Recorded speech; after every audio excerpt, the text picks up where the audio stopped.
Good morning, good afternoon, good evening, wherever you are. You can listen anytime. Welcome into the Finstock Sports Network's only college football show, Touchdown in Paradise. I'm Justin. I'm Pete. I'm Russ. We got the OG crew here. No show Joe, unfortunately, had a meeting, but good to see you guys again. I know it was quite a week last week. Pete, I know you were traveling. Tell us where you were. Yeah, I was in Vegas out for a trade show, but more importantly, PD Parlay was hitting at the tables, making some money, making the boys proud, and gambling a little bit in the sports book. So it was good. Vegas always treats me well, whether I win or lose, and it was a great time. I had a good trade show. My girlfriend joined, had a fun night when she came out, had some great steak at Joe's, love Joe's at Caesars. But no, it was a good time. So it's good to be back with you boys. Hey, we're good to have you guys back as well. Russ, I want to give a big congrats to you. You got a new job. Oh yeah, I mean it's nice. It's just a little something to not make it so stressful that I can still look for something else, but you kind of put some stuff on hold where I don't have to stress out because I gotta find a new place at the end of the month. Hey, amen to that. We're really proud of you. Keep fighting out there. Good stuff, Russ. Thanks, guys. Well, we jump right into today's show with the first CFP rankings were revealed on Tuesday. Ohio State being number 1, Georgia being number 2, Michigan at 3, and Florida State at 4, just outside of the top 4. Washington at 5, Oregon at 6, followed by Texas, Bama, so on and so forth. I'll pull up the rankings here. But initially, guys, do you have any surprises that happened when this was revealed, Pete? No, to me, not necessarily. I'm not even looking really past number 7, to be honest. Or actually, probably number 8, Bama. Yeah, I think the top 8's pretty good. And I think that it's safe for them right now because you got Ohio State and Michigan. They're going to play each other. The SEC championship coming up, all these bowl games or all these championship games coming up. I think everything's going to kind of work out. But in general, just a quick shot out of a cannon, look at it. I think it's pretty good. Do I think Ohio State is necessarily better than Georgia or Florida State based on how Notre Dame played them? Maybe I'm just think Notre Dame's better, and with our 2 losses, I don't know if I'd put Ohio State at 1, but I'm not mad at it. I think it's going to all work out. So to me, it's pretty chill. It's pretty interesting to think if Ohio State gets stopped at the 1 as time expires by Notre Dame, where would they be and where would Ohio State be right now? Because Ohio State, in my opinion, hasn't looked impressive whatsoever this year. Yeah, they've got big wins, mainly because I'd say Penn State was at home. That's why they won that game. Notre Dame, they got very lucky to end the game. So, hey, congrats to Ohio State for now, but we don't think that there's a clear number 1. Russ, do you echo those sentiments? I mean, I think they were fine. I kind of like the way they're going. Ohio State hasn't had pretty wins, but they have the best resume so far. They have the 2 best wins out of the top 4 teams. I mean, you beat number 8, whatever Notre Dame is, and number 11 Penn State. So they have the 2 best wins, the best resume. So I'm fine with that. But like Saban said, it's not who's number 1 or in the top 4 right now. It's who's in the top 4 at the end of the, going into bowl season. So it's fine now, but it just all it matters is who's number in the top 4 at the end. I really enjoyed Saban on the McAfee show. I think he does a really good job. I really like watching him. So but I'm fine with it. I think I haven't been super impressed with Ohio State, but W's are W's, and they've got a couple big wins on their schedule. So we'll see what happens when they play Michigan. Yeah, I think you're right, Russ. And the point about Saban too, I think he's going to be great when he eventually does retire. If he does, any type of commentating on football, he's going to be must watch TV. The only thing with the Ohio State thing is you're right. They beat Notre Dame when they were in the top 10. They've had better wins. I just find it hard to leapfrog them necessarily ahead of Georgia. Maybe just keep Georgia there because they have gone back to back. So, that's my only point about it. But to be honest, it's all going to change. So it doesn't really matter. I kind of like it that this year they're going. At least from the first rankings of what we're seeing, they're going more on resume than prestige. Georgia right now is ranked the 100th best strength of schedule in Michigan is 111. So I'd rather see, Ohio State, who's got a tougher schedule. I mean, who knows if they stay that way, but I like that. But meanwhile, is Florida State really the fourth best looking at their strength of schedule? Would you put them ahead of Michigan or no because of their close wins, Russ?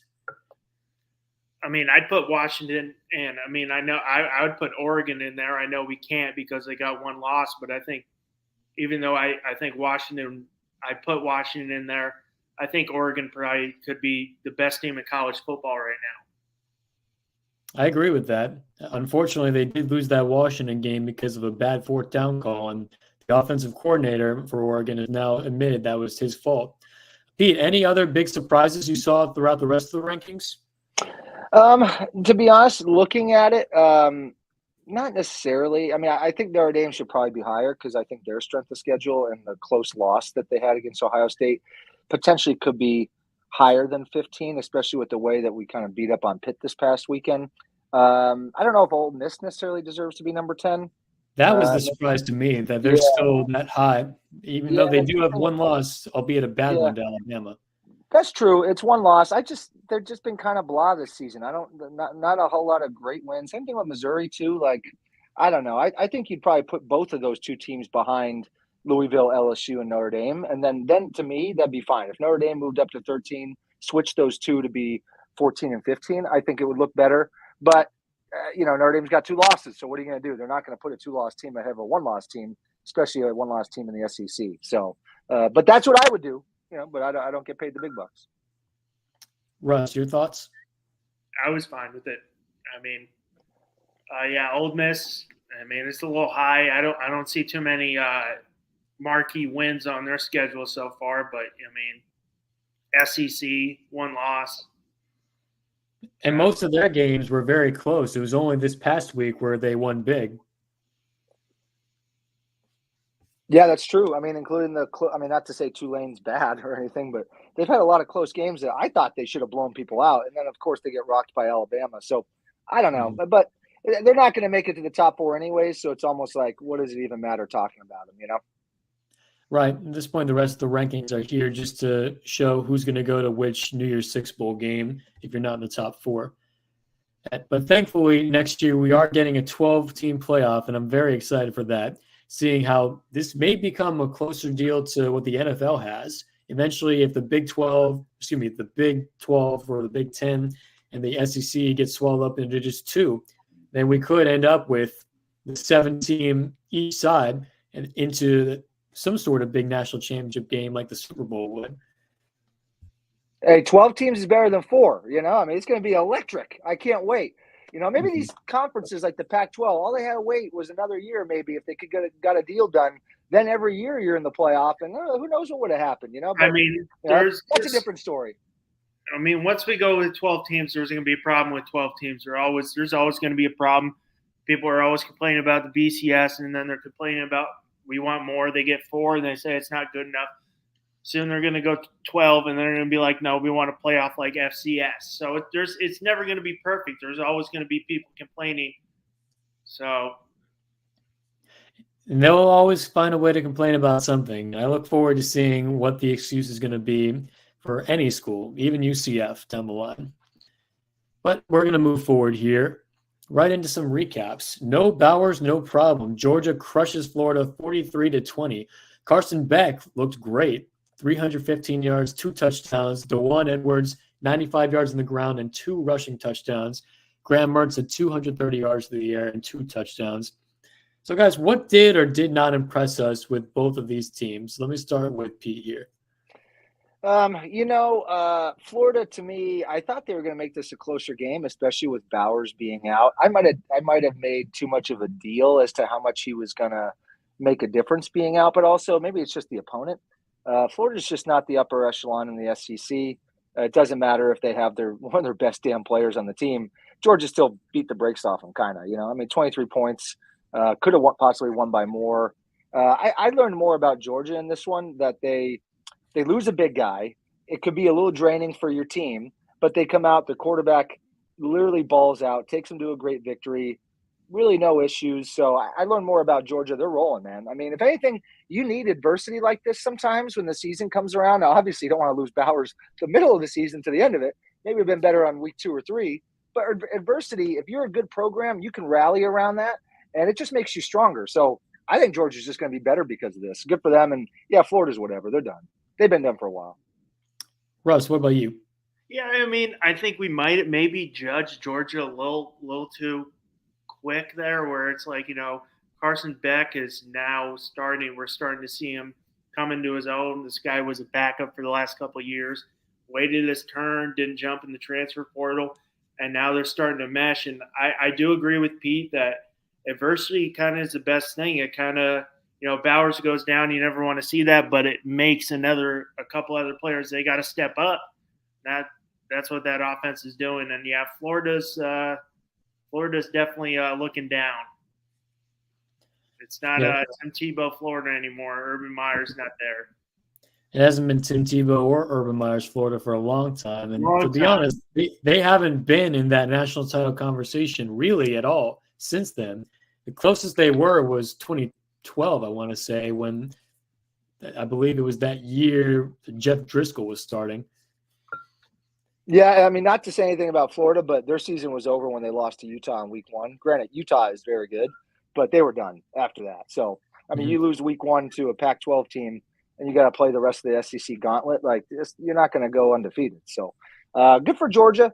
I think they're going to be rolling, man. I mean, they looked very good. Very well said, both of you. Oregon leaves no doubt. The Ducks steamroll the aforementioned Utes 35-6. Bo Nix, 248 yards, 3 total touchdowns, 2 through the air, 1 on the ground. Meanwhile, Bryson Barnes for Utah, 136 yards, 2 interceptions. Is Oregon the best team in the Pac-12? Russ, you had mentioned they're probably the best team in the country. What do you think? I think, yeah. I mean, they're 1 or 2 plays away from beating Washington. There's 1 or 2 things that they did that could have gone their way, that they win that game, and hey, that's football. So it can't really go back. But they're rolling right now. Bo Nix looks good. That defense looks good. That running back is really good. So, Lucky Irving? Oh, yeah, Irving, he's really good. That guy can play. So I'm looking forward to I'm really hoping it's a Washington-Oregon rematch in the Pac-12 title game. So, but, yeah, I think, on resume alone, Oregon could easily be the best, the best team in college football, and they're playing like it right now. They got a little, fire under their ass after that loss. So Pete, what do you make of Utah after this game? We had mentioned that they're still a pretty good team, but is Oregon just that good? I think so. Also, leading up to this week, Utah had some key injuries after the USC game. I think that probably harmed them. And that USC game at USC was, or I can't remember if it was at USC or at home, but regardless. It was here in LA. Yeah, it was at USC. That game was, I mean, a pretty high of highs. Like, that game was crazy. So to come back from that, I mean, emotionally, especially having a couple injuries on offense and defense, some key players, I think it was going to be tough for them. I mean, Bo Nix is balling, man. I mean, Oregon, if it wasn't for some stupid coaching decisions that we all talked about a few weeks ago, they should have beat Washington. They are the best team in the Pac-12, potentially in the country in terms of, especially offensively, and that defense is sneaky good. I mean, especially looking at how Washington has played the past 2 weeks, barely beating Arizona State. They should have potentially lost to them, and definitely Stanford if that guy didn't drop that 4th down wide open. So I think Washington, if they have a rematch here, I think Oregon's going to come out on top, and I'm hoping for that because that'll be primetime football, and we're not going to miss that. I mean, I think them coming off of USC game, that was a taxing game where they had to bust their ass just to get in a position to win, and the Pac-12 is a gauntlet, and like you said, that's going to be the downfall of the Pac-12 is their scheduling. Even with Oregon looking so good, they still have a gauntlet of games. Same thing with Washington will be the downfall of the Pac-12 to maybe keep them out of the Final Four. Yeah, that's a good point, Russ. And I think that's what's going to get fixed next year is It's always a problem where they beat themselves up, and the Pac-12 has been doing that for a number of years now. This is easily by far probably the best Pac-12 schedule or roster of teams that we've had in, I don't even know, maybe in the past decade. But the one thing that even when the SEC was rolling and Bama was rolling, they would beat each other up, but they would make sure that one of them would get into the playoff and they would probably win the college football playoff. So I think that's going to happen next year. Obviously, the Pac-12 is changing. Everyone's changing. But to these divisions that beat each other up, you're still going to have a spot in the final dance. So necessarily, I think it's going to be good because you're just going to, iron sharpens iron, right? You're just going to make each other better for the playoff. So where it has previously hurt these type of conferences, mainly on the West Coast, I think next year it's going to be perfectly fine. If anything, you're going to want to schedule the hardest schedule you can to make sure that when you get there, it's basically not a cakewalk, but it's going to be easier than your actual schedule. And one thing I've noticed about the Ducks this year, in the past, they've been very flashy and fun with the Mariota teams and the Chip Kelly teams those days. But this team is just very good, and they just seem to be all business, just focused on winning the game and dominating the entire time. Dan Lanning's got balls of steel. He's not always right on fourth down, but man, that guy can coach. That guy can fire a team up and get them ready to play anybody. Yeah, and Justin, to that point, I mentioned the coaching mistakes that he had. I mean, he's a smart enough guy. He's going to learn from them. But I could also see the same thing happening in the Pac-12 championship game, him going with it and him getting those fourth downs. So sometimes, you got to stumble before you can rise up, and that might be what's happening with Oregon. But definitely they look like the best team in college football, or at least top two. Granted, also, that was a very special day in Washington where game day was there. It was like a big homecoming type deal. And the emotion was high. You know that Washington was going to win that game in the end somehow, some way. But this time, if they meet again, it would be in Vegas. And I'd be so mad that I would be out of town because I know we're talking about going to the game if it's Oregon-Washington. Book the tickets now. To call Caesars. Tell them we're coming, baby. Let's go. Let's go. I'll tune in from down under. Now, over here, I just want to touch on this because I want to give some kudos here to the Yellow Jackets of Georgia Tech. Stunning North Carolina, 46-42 on Paul Johnson Day. Haynes King, 287 yards, 4 touchdowns, 1 pick. Dante Smith, 178 yards on the ground and 1 touchdown. Drake May, meanwhile, 310 yards, 2 touchdowns. Pretty good day. And Omarion Hampton, 153 yards and 2 rushing touchdowns. It is noted it was Paul Johnson Day. Paul Johnson was honored at halftime for his induction into the College Football Hall of Fame. Russ, is it over for UNC? Any hopes of anything? No, there's no hopes. Maybe get into the ACC title game if they're lucky, but that's about it. Because now you've got Louisville, who's only got 1 loss. Yeah, Louisville's 1 loss. But the ACC is definitely a lot weaker, and has been not as strong as has been in the last couple of years. So, besides Florida State, who looks like they're rolling, they're the class. Louisville's right there. They're jumbled up with Duke and Miami. Mm-hmm. 2 losses there. Right. And when you look at the eye tests, in my opinion, the only team that looks like a real contender is Florida State. The other ones, they're frisky and fun, but are they really contenders? I don't think so. I don't think Louisville's a real contender. I hate that they beat Notre Dame on that night because I felt like Notre Dame had a chance to contend. But still, that was more of like a special night, like we were just talking about for Washington. Jack Harlow in attendance, everything like that. And it was a big coming out party for Jeff Brom, XFL legend. Pete, looking at UNC and looking at Georgia Tech here, what's the outlook for not just this season, but maybe a couple of years down the line? Brent Key doing an interesting job there at Georgia Tech. Yeah, I think the outlook is good. I like the way Georgia Tech is playing. This was a good win over UNC. Russ and you are both correct. UNC's done. It's going to be unless Florida State loses in the ACC championship game, it's going to be them in the top 4. But I think the outlook is good. I like what they're building down there, and I've liked what UNC's been doing the past couple of seasons too. So, I think both programs are in a good spot.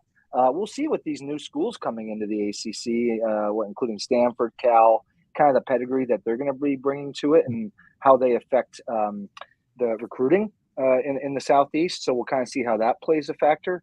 But I'm excited for them. I think they're both on an upward trajectory, where maybe Clemson and some of these other schools are on a downward trajectory right now, or at least a little hiccup here, which, we'll have to see what happens with them. Mm-hmm. And don't forget SMU also joining the ACC, clearly living up to the Atlantic Coast Conference moniker. Yeah, I mean, that's going to be good, bringing a bunch of, Dallas recruits in there too. So it's going to be exciting to see how things play out. I'm very excited about it, especially the whole travel schedule too, to see how these schedules line up going east to west. Well, it'll be interesting to see. If anything, it'll be good for the kids that never get to play out west, get to come out west, experience it. I think it's going to be good for both, the new conference, not both conferences, the new conference. Mm-hmm. And it's interesting now, if you look at the standings, last moment on this game, Georgia Tech, they're not that far down in the standings right now in the ACC. That made them 3-2 in the conference, overall 4-4. So that puts them, like we said, the ACC is weak. Russ, you're right. That's fourth place in the ACC. So they're not fully out of it, I guess, but pretty much with Louisville right there. If they lose 2 games, they could get very interesting. Also, Virginia Tech, third place. They're at 500 as well, but 3-1 in the conference. Does Louisville have a loss? I don't know if Louisville's got a loss in conference. So that's Pitt. also, yeah, I mean, like we're seeing that, but they don't have conference losses. Yeah, Pitt. They lost to Pitt. Oh, they lost. Yeah, that is it. Right after the Notre Dame game. Who Notre Dame destroyed, and that's what we should have done against Louisville. That whatever. Yeah, but that's what happens when you go to Pittsburgh. When you go to Pitt, there's just a curse that comes in that stadium if you're a ranked team. Well, actually, I can't just stay in that stadium because remember 2007, West Virginia, last game, that was in Morgantown. For those of you who may not remember back then, West Virginia was ranked number 2 in the BCS. All they had to do was beat, I believe it was a 3-9 Pitt team or something, and they lost. And so they missed the national championship game because of that, allowing a 2-loss LSU to get in and win the national championship that year. That was the craziest year on record, in my opinion. Was that like the 14-12 Alabama year? No, that was 2007. Oh, okay. Oh, yeah. I was trying to remember the LSU-Alabama title game, which was the worst title game. It was like field goals galore. No, I remember that. That was – you're probably thinking of it was Alabama-LSU. The regular season was like 9-3 LSU. Then the championship game was so boring for the first half. It was a shutout for both teams. And then Bama turned it on and won 21-0.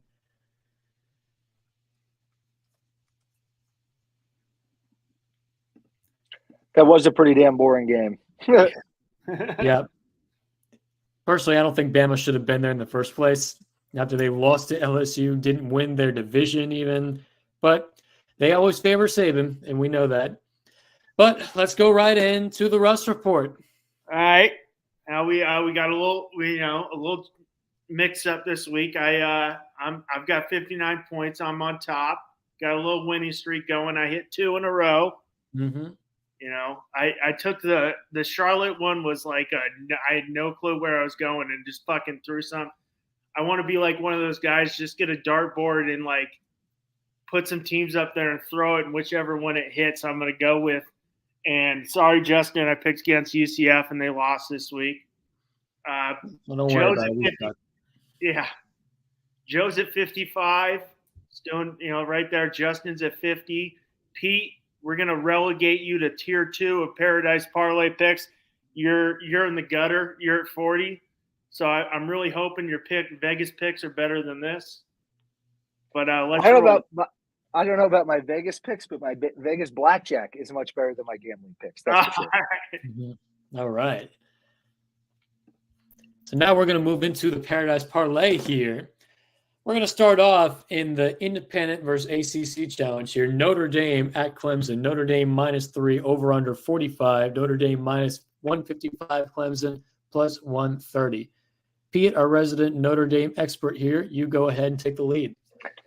I mean, this is an easy game to call. I mean, they are dead down there. Notre Dame is going to go into Clemson. They're going to dig up Dabo Swinney's body, and then they're going to bury him again.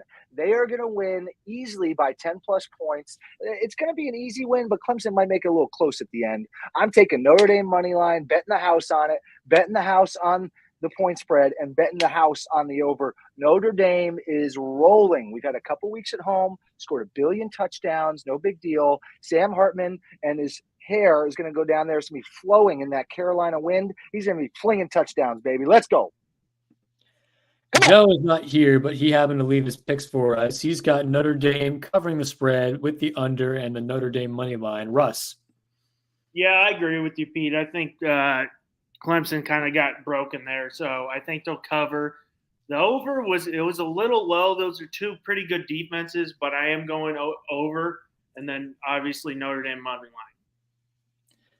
Finally, I have to apologize to NC State. I know I've been hard on you in the past, but you actually did finish the game against Clemson last week, so props to you for finally getting another win over Clemson. But I just don't see Clemson being a bowl team this year. In fact, I'll pick Notre Dame with the spread. I'm going to go the over. It's going to be pretty one-sided, this contest on the road here. And it's just going to spell the end of Clemson, I feel. This is just going to put that sour taste in everybody's mouth to get those boosters really thinking, Dabo, the guy here long-term with NIL. So I'm going to go Notre Dame money line to cap it off. Let's go. Miami at NC State, staying in the ACC here. Miami's favored by 5 on the road. Over-under here is 45. UM minus 185. NC State plus 154. Let's hear it from you first, Russ. Yeah, so I think NC State will cover. I do have Miami money line in the over. Okay, Pete. I don't think NC State's going to cover. I think they play tough and then they lose it at the end, kind of like they do a lot. That's what they did against Notre Dame. So I think Miami's going to go in there and they're going to play very well. I think Miami's going to take the point spread. So I got them on the point spread, the money line, and the over. I'm riding Miami all day long. We're hitting that point in the season where I feel like some schools, and obviously Miami's not going to make the ACC title game or whatever it is, but NC State might be more checked out based on their schedule in terms of how much they've won and lost. So I think Miami's going to roll, man. I think they're going to go in there and beat the brakes off them. Yeah, this is a very tough one to pick because you feel like NC State could really ride off that win last week or they could completely fall flat. And I'm leaning more toward they're going to fall flat. But either way, Miami hasn't looked great over the last couple of weeks, but they pulled out wins out of the Rapids hat in overtime this week against Virginia. So this is so tough to pick. I think I'll take NC State also to cover, Russ. I'm going to take the under here. It's going to be more of a defensive battle. And I'll take the Miami money line to win. And Joe has, let's take a look here, NC State covering as well. He's going to go the over, and he'll take NC State to win. Got that, Russ? You got NC State to win. Wow. Yeah, he picks NC State. All right. Mizzou at Georgia, battle of a one-loss SEC team versus an undefeated SEC team. Georgia's a 15.5-point favorite between the hedges at Sanford Stadium. 54.5 over-under. Minus 750 UGA money line. Mizzou plus 525. Let's hear from Petey this time. Yeah, if this game was at Mizzou, I might give them more of a chance, but I think Georgia's going to cover. I mean, they beat Florida by 23 points. And not to say Florida's good, but I think on any given day, Florida could possibly beat Mizzou. So I'm going to say Georgia's going to roll. They're going to win by probably at least 3 touchdowns. So I'm taking Georgia money line. I'm taking the over. Georgia's rolling right now, and I think they're looking to keep going, especially to get the offense smoothed out while Bowers is gone. I think they're going to be rolling. So I'm also going to take the over at 54.5. And obviously I'll take the money line. The payoff's not that great, but I'll take the Georgia money line too. Mizzou is a surprising team. I think they've got some nice young players. They've got a young coach who's just really firing these guys up. They're the team of the future, I'd say, in the SEC, but not the team of right now. That still belongs to Kirby Smart and the Bulldogs. I will take them to cover. I don't think they're going to make it easy on Georgia. They're a better team than Florida. But since it's at home, I'll go UGA money line, and I'll take the over. I think it's going to be more of a shootout than we think. Russ. Well, I'm with you. I think they'll cover. 15's a lot. I think it's going to be a tough game. but UGA will win, and I'm taking the over. And Joe over here is going to also pick Mizzou to cover. He'll take the over, and he'll take the Georgia money line. Okay, so we're all mostly on congruence there. Oklahoma at Oklahoma State, the final edition of the Bedlam rivalry happening this week. Oklahoma is a favorite, -6. The over-under here is 62. OU is a -250 favorite, where OSU is +205. Russ, tell us about the Sooners here. What do you think happens? I mean, that's Oklahoma does what Oklahoma does, and I feel like this past week was just like a classic Oklahoma team. They always lose one game in their schedule that they're supposed to win, and it seems to happen every year. But I think they come out strong and they finish Bedlam on a right note. I think they cover, they win and hit the over. No defense in the Big 12. And Pete, let's hear from you. Yeah, Russ, you're spot on with that. I'm half tempted to take Oklahoma State just because Gundy surprises me a lot, but I'm going to stick with Oklahoma. They're gonna cover the spread at 6. I think the over is going to hit. It's going to be Bedlam, obviously, and then I'm taking the money line Oklahoma, riding them all day. I haven't really had one here that I've gone under or switched, the spread or whatever. I'm just riding heavy with these teams. I'm trying to make a comeback here this week, boys. I need some points. Need the points. Not so fast, guys. I think Gundy and Oklahoma State want to make a statement in their final win, send their big brother off to the SEC with a huge L. So I'll take the Oklahoma State money line here. I'll definitely take the over. You can never take the under in the Big 12. And I apologize for every time I have. That was a big mistake. And I'll take Oklahoma State to cover the spread. Joe over here is going to go Oklahoma State to cover. He'll pick the Oklahoma money line, and he's also going to go the over. Got that?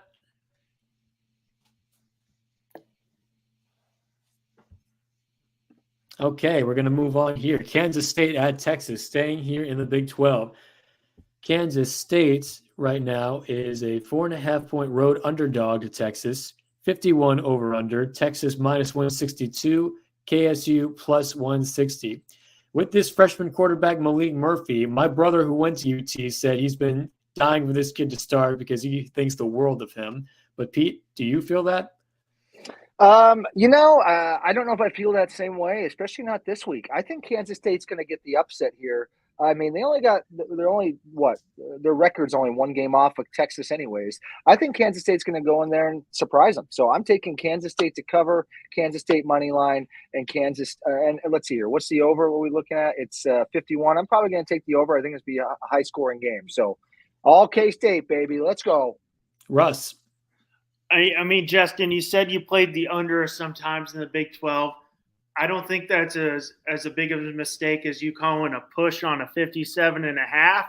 So we'll give you a little slack on that one, but the push on a half point, I don't know if that happens. But, yeah, I do think K-State will cover, but I do think Texas will pull it out and the over. Yeah, I'm with you, Russ. Looking at this, Texas always plays to their competition, sans last week against BYU, but they did struggle on the road at Houston, albeit that was with Quinn Ewers. This is going to be week number 2 for Malik Murphy. So screw it. I'll say Texas will cover. Texas is going to cover.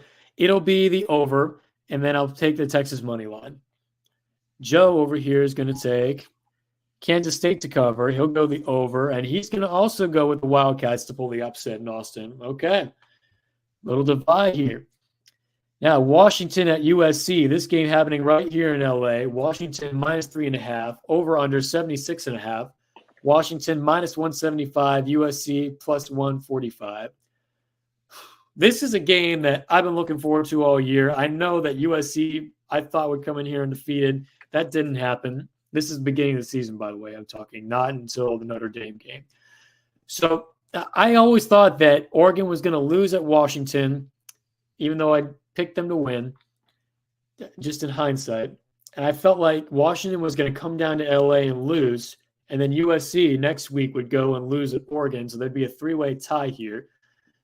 And I still feel that way in a way. I feel like USC is going to upset Washington here. Not much of an upset here at -3.5. But I'll take the USC money line. This is a pretty high over-under, especially right now in Washington. It seems like they can't score. Caleb Williams also doesn't look that good. I may actually take the under here. It may just go to 70 or so. And then I'll take USC spread here. Pete.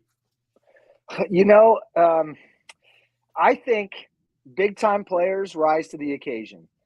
Caleb Williams has not risen to the occasion the past couple weeks, but he's got potential Heisman Trophy winner coming in there. I think he's going to rise to the occasion. I think USC gets this done. I think it really kind of throws a wrench into, the end of the season here for the Pac-12. I mean, it's just going to not throw a wrench, but it's just going to make things a little more complicated.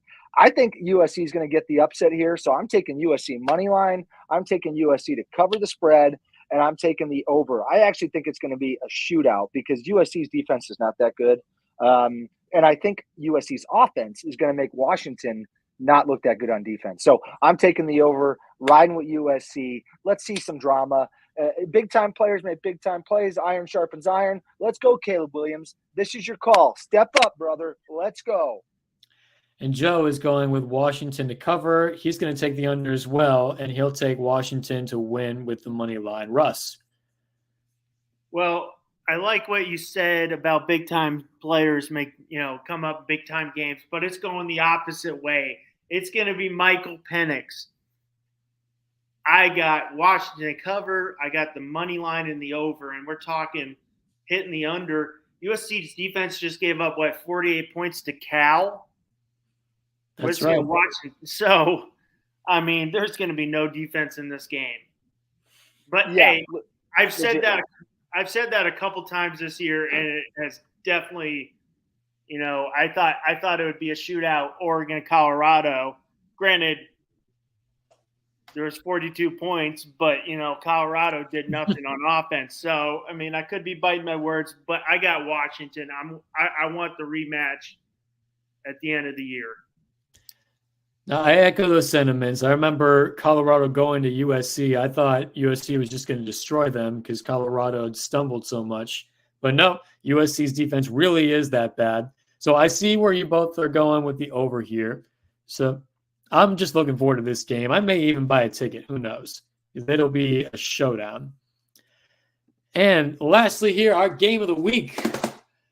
Going down to the South, LSU, Alabama. Another classic matchup here. One team has 2 losses, the other with 1. Winner likely goes to the SEC title game in Atlanta. Bama is a 3-point favorite here at home, 60.5 over under. Alabama -162, LSU +136. Now, we know that Bama hasn't looked all that great, and Jaden Daniels has looked every bit of a superstar all season. Russ, where is your thought here on this game? I mean, if it was in Death Valley at night, I would go LSU, but it's in Tuscaloosa. I do think it's going to be a close game. Alabama, so I'm going LSU to cover. I got Alabama winning outright and the over. I mean, Alabama's looked better, a lot better in the past. So, I mean, the battle for the SEC West here, I think whoever wins this game goes to the title game. And I think it's going to be Bama. Okay. Joe's pick here is going LSU's offense is better, but I don't trust Brian Kelly, he says. LSU +3, the under, and he'll take Bama money line. Pete. Yeah, I'm kind of with Joe. It's not even Brian Kelly. Well, it is Brian Kelly. I don't trust him. I also don't trust Tommy Rees on the other end of the football. So this is a battle of the ex-Notre Damers here, a bunch of guys I don't care about, including players. I think I'm going to take Bama. It's at home. I don't think LSU is going to cover 3 points. I don't think Bama's going to win by a field goal. I think they're going to win by at least a touchdown. So I think Bama's going to cover this.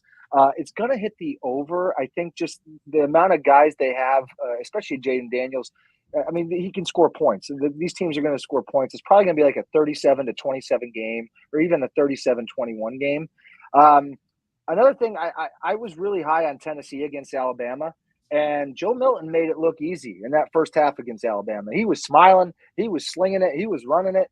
And then the second half came, and Bama completely figured him out, and it was like a completely different team. So I think Saban, if anything, he's just good at adapting middle of the game. So if this game is going LSU's way the first half, I wouldn't be shocked if Bama comes out and figures them out somehow. He just seems to do it. And he smells blood in the water. He's like, I can't lose another game. So, back against the wall, I'm going to take Saban every time. So Bama on everything. You guys make all great points all around. Like you both said, Joe and Pete, about Brian Kelly not trusting him. And Russ, how you said this game is in Tuscaloosa. It's not in Death Valley. It's tough for me here because I'm like an unbiased party. I had no idea. Not that I had no idea. I just had no rooting interest in Notre Dame over all these years. I just feel like the difference here is one team has a great quarterback, the other one doesn't. And it's really going to come down to that. I could definitely see a similar game script to the Tennessee game. LSU could go up by a touchdown or two at halftime, and then Bama rallies back, forces overtime. I feel like LSU might cover this and win it. So I'll take the LSU money line here. I'll also take them to cover. And looking at this, I just think it's going to go the over. I'll go the over here just because Jaden Daniels is a superstar and it is at home. So Jalen Milroe is going to find a way how to score. Tommy Reese is not great, but hey, Brian Kelly knows him in and out. He worked with him for so long. So that's another reason why I'll pick LSU here. And there you guys have it, our Paradise Parlay picks for the week. That was a fun one, even though we don't have that many great games. Now we're going to move into our predictions for the week here. Upsets and covers here. I'm going to start with Pitt covering versus FSU. This one is in Pittsburgh. Line here is plus 21. That's a ton of points for a dangerous place to play. I still think FSU is going to win, but Pittsburgh definitely covers that and makes it very interesting and doesn't make it easy on the Seminoles. Joe has Colorado covering plus 13.5. Cold pulled off the upset. Colorado this week is playing Oregon State. Oregon State. Thank you, Russ. Russ, how about you? I mean, I will. Joe had to make sure he put that in, and he's probably happy he's not here this week, and you made that call for him because he goes, I called Colorado cover and they didn't. And I go back and watch the tape. I'm like, Joe, you called the upset. So you called it perfectly for him, Justin. I think this was a hard week. I was looking at the schedule. There's a lot of, 3.5 point, spreads. So I'm just going to go, I'm going to take USF to cover at Memphis at 13.5. Okay, plus 13.5 at Memphis. I'm going to do a check right now. Yeah, this was a team also, don't forget, that got blown out by first-year AAC team FAU. Yeah, I mean, it's all good. I'm trying to go for a win streak here. I kind of threw it in dartboard, Justin. Yep, hey, it's working 2 weeks in a row for you, so keep at it. Pete. Yeah, so I want a quick clarification. What's the point spread for the upset to cover, Russ? 4.5 is the minimum. 4.5. Okay. For the cover, 6.5, gotcha. 6.5 if you'll get the maximum points. Okay. So I'm going to take Indiana to cover against Wisconsin. Indiana sucks, but it's at home, and Wisconsin sucks. So I just got a feeling about this one. I'm also trying to pull some stuff out of my butt. So I'm going to take Indiana to cover the 9.5 against Wisconsin. Ooh, butt stuff coming through, huh? Yeah. Pete's talking about soaking all the time. Now he's trying to pull stuff out of his butt. Hey, I was going to put something on that Utah game with, I was like, maybe a little soak, on that game, but I didn't go that route. So yeah, you and Pat McAfee. Yeah, exactly. Now, what's that spread there, Pete? So 9.5. 9.5. Got it. I was looking at that Arizona too. State. That was tempting. Yeah, I was going to take Arizona State, but the game's at Utah. So I'm like, I don't know if they're going to cover at Utah. If it was at home against Utah, I would for sure take the 10.5 with Arizona State. Mm-hmm. I get it. Kenny Dillingham, though, that he's going to have a very exciting team in a couple of years. He's the youngest coach in FBS. He's got Arizona State youth movement going. It's still a rebuild, but I'm excited to see what he can do. Now for our sleeper teams of the week, I'm riding again with Russ's Wildcats. Arizona looking great. They've got a big chance to win against UCLA in the desert at home this week. Bear down. Nice. So, Good one. this week, Tulane. I'm going to go. So what was Joe's? Tulane? Tulane. Okay, cool. That's a good one. I'm going to go USC because I think they're going to beat Washington, and I think they're going to make things interesting here. So sleeper team, more like sleeper guy. Caleb Williams, who's been asleep the past 2 weeks, he's going to wake up. Vision's going to be clear. Arm's going to be good. Touchdowns are going to be flowing. And Russ. Well, you know where I'm going. It's Arizona. I'm going to stick with U of A. Bear down. Are they a sleeper anymore? I'm pretty sure after these last couple, tough losses and 2 big wins, back-to-back ranked opponents, I think people are kind of aware of them. But, bear down. Jetfish doing a hell of a job. Going through the same issues that everybody in the Pac-12 is, just going through the gauntlet. And now they got UCLA, so it's going to be another tough week. Yep. If I had to pick a secondary sleeper team for the whole year, it's been Missouri. Like, talk about a team that's just kind of flown under the radar, had one very close loss at home to LSU. And I know they're probably not going to win at Georgia, but got to give kudos to that young team. And how about Ole Miss too? Ole Miss only losing to Alabama, 7-1 right now. Lane Kiffin hasn't made it easy in that fan base, winning all those close games. But now, last week, they may have found something to start breathing. And now for our games we are watching segment. I had a tough one here, so I'll say mine for last. Let's start with Russ this time. All right, so Pete, you want to go? I got a couple I want to talk about. Sure. Go ahead, Pete. Yeah, sorry, I thought I was on mute. So I'm sticking with the USC Washington game. That's the one I'm going to be glued to. I really think Caleb Williams and USC is going to get it done. And I'm just excited to maybe have an upset here, kind of change the playoff picture in terms of the Pac-12 vibe. So I'm excited for that.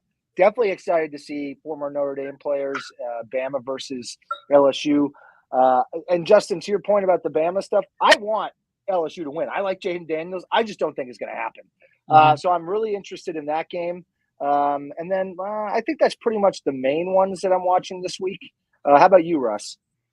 So, I'm definitely watching that Alabama-LSU game. I think Alabama's kind of figured it out. Obviously, I'm watching the U of A game. I think that's going to be a great one. Unfortunately, for everybody here on the East Coast, that comes on at 10:30. The game I'm really watching, though, is Oregon State, Colorado, because is Prime and the Buffaloes, are they going to be able to come bowl eligible? And I honestly don't think they will. They got a gauntlet. They're going to have to win a couple tough games just to get bowl eligible. So that's the game I'm really watching, want to keep an eye on. Yeah, I'm going to throw one more out there. Michigan, Purdue. Michigan's a better team, but with all this stuff happening around Harbaugh and sign stealing and all this stuff, I've been seeing a lot of videos, literally straight up video evidence of that dude on the sideline on other teams recording with his sunglasses. You can see the little blue dot. He's recording on their sidelines. Past evidence from last year of him literally telling Harbaugh, "Hey, here's what they're doing on defense. Hey, here's what they're doing on offense." So I'm interested to kind of see how Michigan comes out and responds. And obviously, they're a better team than Purdue, but I'd be interested to see if they beat the brakes off of them or if it's a close game. I don't know. I'm interested to see how the rest of their schedule goes. That's all good teams there. I struggle with this. So looking at it, well, first I'm going to announce Joe's pick. Joe picked another Pac-12 classic, U of A versus UCLA. I'm excited for that one too. I'm going to stay in the Pac-12 here and go Oregon Cal. Last week, Justin Wilcox's team nearly beat USC. They went for 2 and failed. It was a very exciting game. We know that USC's defense will make anybody look like the Philadelphia Eagles in their prime form. So I'm going to go that game here because I think Oregon's a much better defense, and this will once for all prove that, yep, they're the best team in the Pac-12. They may even be the best team in the nation. They just held a team to maybe 1 touchdown, 2 touchdowns most, and blew them out by 5. And they're going to Cal as well, just like USC did. I know Cal hasn't got the best record, but they can score.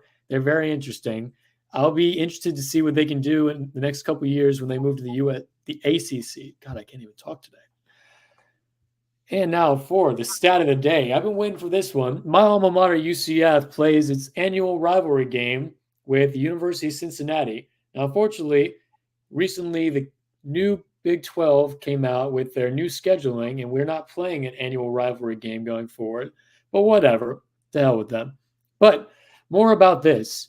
What came first, the chicken or the seed? Cincinnati Bearcats logo features an underlined C with 4 claws above it, signifying a Bearcat's paw. However, a lot of fans, including myself, love to point out its resemblance to the popular restaurant chain Chick-fil-A's C logo, which leaves us to ask, what came first, the chicken or the C? Well, let's take a dive into history here. University of Cincinnati was founded in 1819. In 1914, the first UC logo featured a running Bearcat itself, followed by the first C logo that featured a full-on bear in 1922.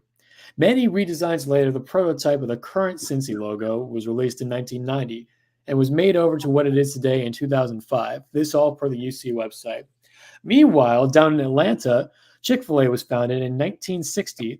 Their first iteration of the popular C logo came in 1963 with a black and red writing, just like UC's colors.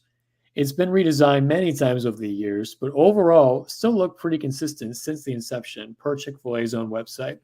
No copyright infringement lawsuits have been found on the internet here. So in conclusion, UC came before Chick-fil-A, but the chicken claims the C. Boom. That's a good one, Justin. Fun fact. I always love bringing that up, and I just had to do a closer look here, just like Seth Meyers. And now for our cheers of the week. I'm going to let Pete go first here. Yeah, so my cheer of the week, it's a sad cheer, but it's still a cheer to celebrate a guy and the wonderful life that was Bobby Knight. Indiana legend, redefined the coaching game, wore his heart on his sleeve, sometimes a little too much, but you can never say that guy was not dedicated to excellence, wanted to see the best for his players, and wanted to win, but wanted to win the right way. Even if that was very, required him to yell and scream and cuss, probably could have went about it a different way. But then if he did, he wouldn't be Bobby Knight. Also, hilarious in movies with Adam Sandler. Anger Management, check it out. So cheers to Bobby Knight, the wonderful life that he had. Sad to see him leave, but he definitely left a lasting legacy. And that's why I'm riding with Indiana this week. He didn't coach football, but that school's going to be bumping for him. That could be some easy money. Rest in peace, Bobby Knight, to a great man who gave the University of Indiana some great, great basketball memories, championships, everything. The legacy of that man and his sport, his coaching, got to give it up for him. Heck yeah. And then I'm also, this is kind of a sad one as well. Sorry, I'm trying to be a Debbie Downer here. But everyone, I don't know if you guys, I think everyone saw that Adam Johnson hockey hit. I want to give a cheer to that guy. That guy was beloved in Pittsburgh. He loved hockey. He played with Sid the Kid. All of his teammates loved him.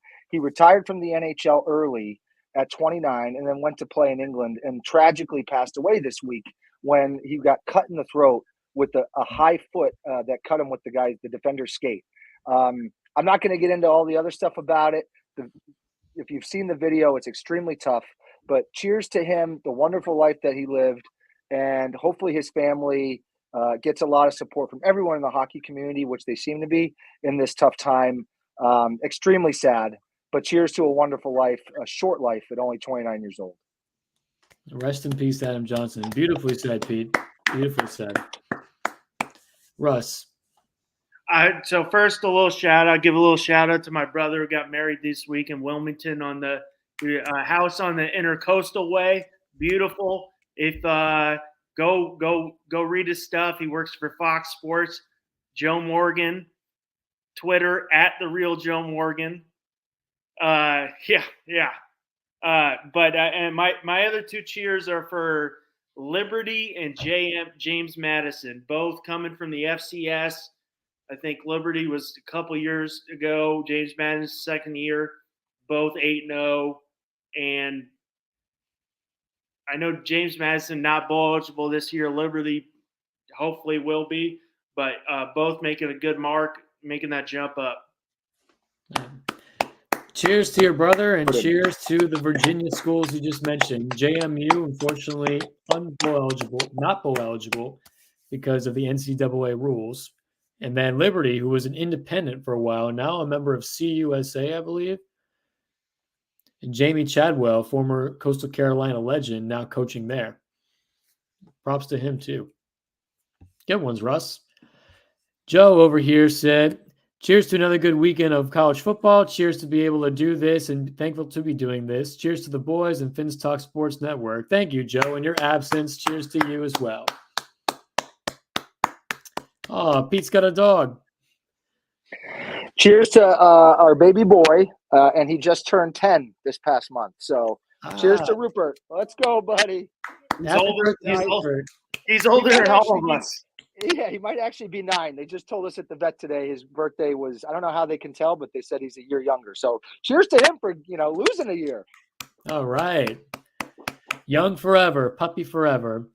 And my cheer goes out to Rutgers, officially bowl eligible for the first time since 2014. Kudos to Greg Schiano and co. for finally being a competent program in the Big Ten. No longer a pushover team, but can they cover the spread? Not beat. Can they cover the spread when Ohio State comes to town? Number 1 team in the nation. We shall find out. But in the interim, Rutgers is going bowl again. Congratulations to all of y'all in Jersey and the Scarlet Knights. But good for them. Jersey, that's just me.